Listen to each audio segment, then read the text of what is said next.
I have a very slow progressive form. So every year I feel like I lose a little bit more strength. It's particularly in my legs and walking and balance and things like that. So now I'm using a cane, which was something I was very reluctant to do before. I see our work as part of a new field in medicine, which is now being called mind-body medicine. And there's a great deal of science that suggests that there are very, very real pathways through which our thoughts and feelings can actually influence our biology. In fact, our thoughts and feelings are part of our biology. They're just not very well understood. But certainly emotions now are understood to influence health, both short-term and long-term. Specifically, research that's been done by people like John Kabat-Zinn suggests that there is an alteration in the autonomic nervous system, heart rate, breathing rate, body temperature, a level of stimulation or level of attention that goes on when one is overexcited or anxious. And that heightened level of response tends to heighten your awareness of pain. And that when you use stress reduction techniques, you not only alter those physical responses, you alter the pain threshold so that a typical stimulus, for example, a hot pad that one might touch your finger on, is better tolerated, a higher temperature before one has to withdraw the contact with stress reduction techniques as compared to without stress reduction techniques. Oh, I've been able to catch migraines right at the beginning. I was sitting in my office and just sitting there, I feel something here. So I'd sit there and I'd focus on it. I'd just shut my eyes and focus on it, just relax. And I might say about 75% of the time I was able to dissipate the migraine right at the beginning. One of the major issues in headache is that it seems to be a trigger problem. In other words, anybody in the world can get a headache, but the threshold for triggering it is different from one individual to another. And the threshold in people with migraine, for example, is a lot lower than for people who don't experience headaches very often. That threshold or that trigger is set off by lots of different things. And some of the things that typically set people off are anxiety or stress related to their work or their home life. Oftentimes deadlines, sometimes even good occasions like going to a wedding. And many people have what we call letdown headaches, where they'll have the exciting or stressful event, and on the weekend or the day after, they have their headaches. The challenge is to utilize these very powerful methods for paying attention to actually drop in on and into your own life and your own body. And then the world becomes your teacher. The universe collaborates with you in that, so that everything you need to deal with or know will in some way be presented to you. And then the stress, rather than being your enemy, or just some big pain that you got to deal with, becomes a new opportunity for you to grow the boundaries and edges of your life and of your being and of your health and of your relationships. And that becomes one hell of an adventure. And then everything is interesting, even the hard times, even the dark times, even the times when you feel completely out of control and everything is going to pieces. We were interested in asking the question, can we find a system that we can study that might answer the question, can the mind actually influence a healing process that we can see and photograph, that we don't have to use a lot of high-tech equipment to look inwardly and then there'd be some question, is this healing or is this not?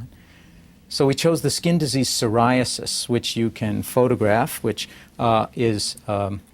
involves eruptions of the epidermis, very rapidly growing cells in the epidermis who lose their cellular control and just create rough, scaly patches, can be all over the body.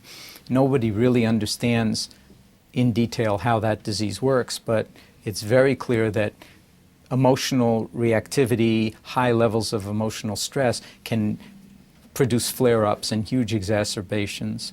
The treatment, there is no cure for psoriasis, but the treatment for it is sunlight, ultraviolet light. And the ultraviolet light tends to knock out the rapidly growing cells in the epidermis so that they slow down their growth, and you can actually photograph over time the skin clearing. So what we decided to do is, in collaboration with our dermatology colleagues at UMass, was to randomize people between two conditions. One, they just get the light treatment by itself. The other, while they're getting the light treatment, made a guided meditation tape so that they're practicing mindfulness standing there in the light box. Of course, if I were a patient, I would be without my clothes on, and I'm going to shield my eyes, the corneas, from the ultraviolet, and then close the door.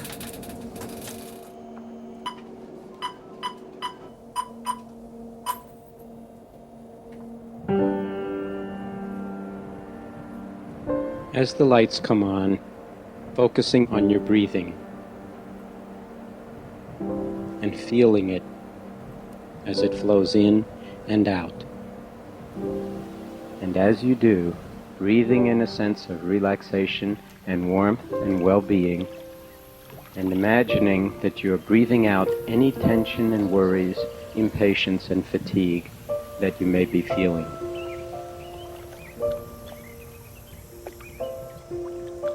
So it's a perfect environment in which to learn standing meditation.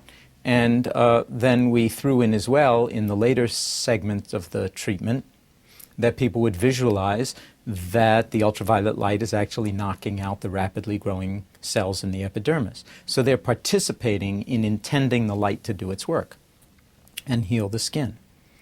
So what we do is then follow their progress over 12 weeks and plot how much their skin is clearing. What we found was that the meditators heal at about 4 times the rate of the non-meditators when you do the statistics. Something that they are doing inside that light box is influencing a healing process that's got to be right down at the genetic and molecular level, that is reducing this uncontrolled cell proliferation and healing the skin. That's not curing the skin, because they can flare up again, but healing the skin.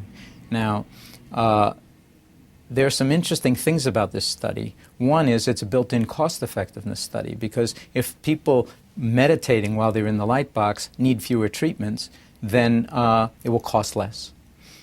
It's also influencing uncontrolled cell proliferation, a process which is very similar to cancer. And some of the genes that are involved in psoriasis seem to also be involved in basal cell carcinoma. So it suggests that something that the mind does might actually be able to influence processes that might have an influence on cancer. People very often ask me, well, what is on this tape that people were able to heal at 4 times the rate of the regular medical treatment itself, which is powerful treatment, it's ultraviolet light. And what I like to say is, well, a lot of what's on the tape is silence. And then the rest of what's on the tape is how to work with the silence.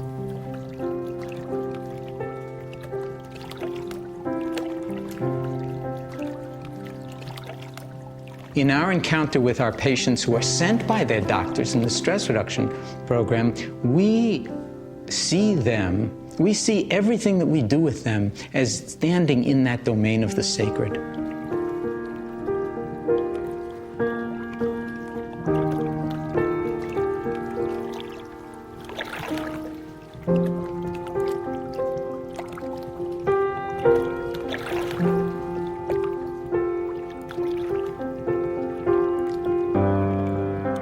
I like to think of it, if you will, in the language of the Native Americans. You know, the Navajo like to say, may you walk in beauty. I see our